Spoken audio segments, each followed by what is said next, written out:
What if I told you that every single day for the past 7 years I've been seeing the same person everywhere I go? I know it might sound crazy, but trust me, it's the truth. It all started on March 6, 2017. I was getting ready to go out to the club to celebrate my 21st birthday with a couple of friends.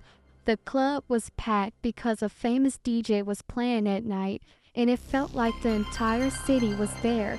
Okay, maybe I'm exaggerating, but it really was packed from door to door. But one person stood out. He was wearing a brown jacket with the initials TWE written on the back. His pants was rough, to say the least, torn around the kneecaps. What really caught my attention, though, was that he kept staring at me so intensely. It felt like he was looking through me, not at me. I tried to point him out to one of my friends, but by the time I got to her, he was gone, like he vanished into thin air. I didn't think much of it at the time. After all, there were a lot of people there. But the next day it happened again. The next day I was wrapping up some last-minute shopping, nursing a pounding headache from the hangover. Out of the corner of my eye, I saw him again, down the aisle staring at me. This time I decided to stare back. He had to be at least 6'5". He was towering.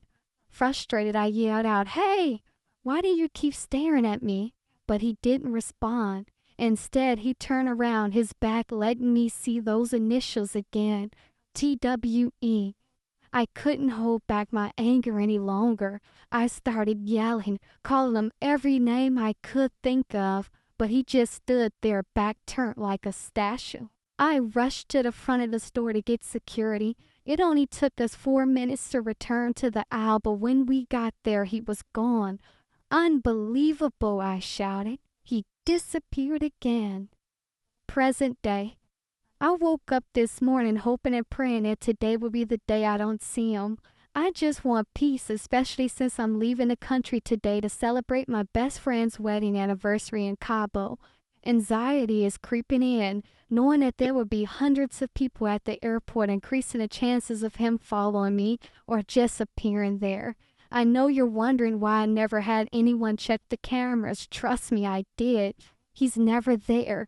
Always not there. Like the guy is invisible to everyone except me. It's so frustrating. But I have to convince myself that today will be different. That today I won't see him. Suddenly I'm startled by the blaring sound of a horn outside. My Uber.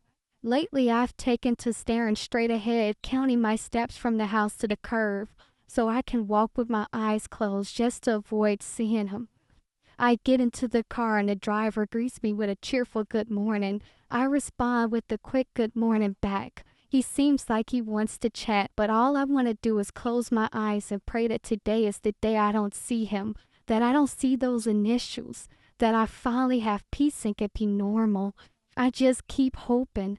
After what feels like forever, we finally arrive at the airport. I'm excited about this trip, but deep down, thoughts of him still linger, glowing at me. The idea of seeing him again is driving me absolutely crazy. The driver hands me my suitcase and I make my way into the terminal. Frustrated that I forgot to check in online.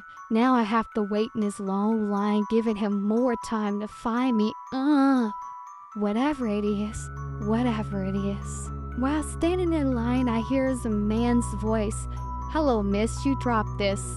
My heart skips a beat. I'm terrified to turn around. It could be him, the person I've been seeing every day for years. What if he's trying to harm me? My hand instinctively reaches into my purse, fingers brushing against a can of mace. As I slowly turn around, a man steps back startled, and I feel a wave of guilt wash over me. It isn't him. I quickly apologize, trying to sound as gentle as possible. "I'm sorry," I say, my voice shaky. "It's okay," he replies, a small smile tugging at the corner of his mouth. "I guess I startled you." He hands me my passport and I take it, noticing how handsome he is and well put together. He introduced himself as Tim, and I respond feeling like a schoolgirl. "I'm Kayla." "Nice to meet you, Kayla," he says. his tone warm. He compliments my neck and I excuse myself to go check in at the counter. After checking in, I turn around hoping to see him again, but just like the mysterious person I've been seeing for years, Tim is gone. Damn. The one time I actually wanted to see a guy again, he vanished, I laugh. Finding it kinda funny and twisted in a way. I proceed to security and head to my gate after grabbing some snacks at the gift shop. I settle into a seat at my gate trying to relax, but then as I glance up, my breath catches in my throat. There he is. It's him, staring right at me. "Tim!" I called out, catching sight of him. He turned around with a big smile. "I'm doing fine, especially now that I've ran into you again." A huge grin spread across my face, but all I could imagine was a simple, "That's nice." Really? Is that all I could come up with? I thought to myself, slightly embarrassed. "Is this your gate?" Tim asks. Pointing to the sign above, I glance up and sure enough it was. "Looks like we're both flying to Cabo," I said with a smirk. "Amazing," he replied, his face lighting up even more. "That gives me all the time I need to get to know you, Kayla." "Who said we were getting to know each other?" I teased. With a confident smile, he answered with just one word: "Fate. It was meant for us to be here in this very moment, Kayla." Pleased and a bit intrigued by his response, I found myself replying with a single word: "Agreed." It felt like we spent hours at the gate truly getting to know each other. The more we talked, the more we discovered just how much we had in common. When the announcement to board the plane finally came over the intercom, we exchanged numbers and made plans to meet in Cabo. I was so caught up of the excitement of meeting Tim that for a brief moment I completely forgot about him, the person I've been seeing every day for the past several years. As I settled into my seat on the plane, I put on my blindfold, determined to keep my eyes closed for the entire flight, but could I? I felt the plane touch down and a wave of relief washed over me. "Thank God," I whispered to myself, grateful that I managed to keep the uncomfortable blindfold on for the entire flight. And most importantly, I thought, I didn't see him. Totally also my mother. As I gathered my carry-on and prepared to disembark, as I stepped off the plane, I noticed Tim waiting by the exit. "Do you mind if I walk with you to baggage claim?" he asked. With a slight smile, I replied, "Sure." As we made our way through the terminal, Tim explained that he frequently travels to Cabo for business, but always tries to enjoy himself while he's here. After we collected our suitcase, I asked, "So what's your last name, Tim?" "Wallace," he replied. "And yours?" "Smith," I answered. The excitement of the trip and meeting Tim had almost completely driven the mysterious man from my mind, the man who's always been in my life. Only for a fleeting second each day, but for years, and for nearly half the day I hadn't seen him, knock on wood, I murmured under my breath. When I arrived at the resort, I was greeted with a welcome drink and a warm embrace from my best friend. My friends were so eager to check in and hit the town that I barely had a moment to stop and think about the man who'd been hunting me. Damn, I thought. He's been hunting me for whatever seems like forever. While shopping with my friends, I noticed a sign that said psychic. I muttered to myself, do I really want to see one? Do I even believe in psychics? I chuckled at the irony. Funny coming from a woman who sees a man no one else can see every day. I turned to my friends and asked, should we go see the psychic? Sure, why not? Might be fun, she replied. As we approached the door, a strange and eerie feeling crept over me. Right then, I realized I was scared out my mind.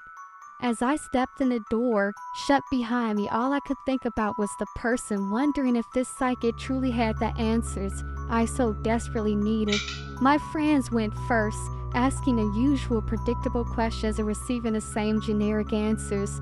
Meanwhile, I was preparing for my turn, fully aware that this psychic might not even be any good, or worse, might not have the answers to the burning questions I was dying to ask. When I got closer to her, the psychic expression suddenly changed. She quickly asked me to take a seat and almost in a whisper asked if I had any questions for her. Before I could even speak, she interrupted me saying, "You're curious about the man who's been following you, and you're wondering why." My heart skipped a beat. "To be truthful, he is your spirit guide, and he's trying to deliver a message to you," she continued. "A message?" I asked in disbelief. "Why would he want to deliver me a message?" She replied, "I truly don't know, but you have nothing to fear. He's not hunting you, and he will not hurt you." I then asked if she knew what TWE meant, but she didn't. As I thanked her for the reading and I left, I couldn't help but wonder, what is he trying to warn me? Hours later, I still couldn't get over what she said. Her message truly surprised me, especially after what the psychic revealed. It was too much to believe. This whole situation felt stressful, and it was hard to focus on getting ready for my date with Timothy. As I closed my eyes, breathing in and out, I started counting backwards from 10. This exercise usually helped me cope with stress, and after a few minutes of repeating it, I started to feel better. I hurried to my closet and got dressed for the date. My friends assumed I wanted them to tag along, but I politely declined. I hopped into a taxi and headed straight to the restaurant. The place was beautifully decorated. After we sat down and placed our order, I was blown away by how delicious the food was. We spent hours at the table laughing, sharing food, and genuinely enjoying each other's company. After dinner, Timothy paid and tipped the waitress generously. Then he asked if we could drive to the beach and continue hanging out. Trying not to seem too excited, I agreed. When we parked at the beach, the night felt perfect. Timothy complimented my beauty and leaned in for a kiss. The kiss was soft, sweet at first, but when I pulled back, Timothy didn't want to stop. He became aggressive. I had to push him away, shouting for him to stop. Out of the corner of my eye, I saw the person I've been seeing every day for the past several years. He was pointing, and then the letters TWE on his jacket began to glow, forming into words, capital letters saying, "Timothy Wallace is evil." Shocked, I turned back to face Timothy just as he clicked the button locking all the doors. He pulled out a weapon, his face contorted with anger as he yelled, "Don't you want me?" Terror seized me as I screamed, "No!" I reached for my mace, but it wasn't in my bag. I had forgotten it in another purse. Timothy tried to force himself on me, and I fought back, scratching, screaming, and doing everything I could to fend him off. Suddenly, I heard the shattering of glass. A large figure pulled Timothy through the window and started beating him. The man wore a brown jacket, torn jeans, and was incredibly tall. He held Timothy down until the police arrived. I sat frozen in the passenger seat, shaking uncontrollably. A police officer kept asking if I was okay, but I couldn't respond. I was still in shock. When I finally gained control of my mind, I asked the officer where the person who saved me had gone. But the officer said when they arrived, it was just Timothy laying unconscious on the sand in handcuffs. To this day, I am incredibly thankful to whoever he is, the man who was watching over me. It's been years since that night, and I haven't seen the tall man again.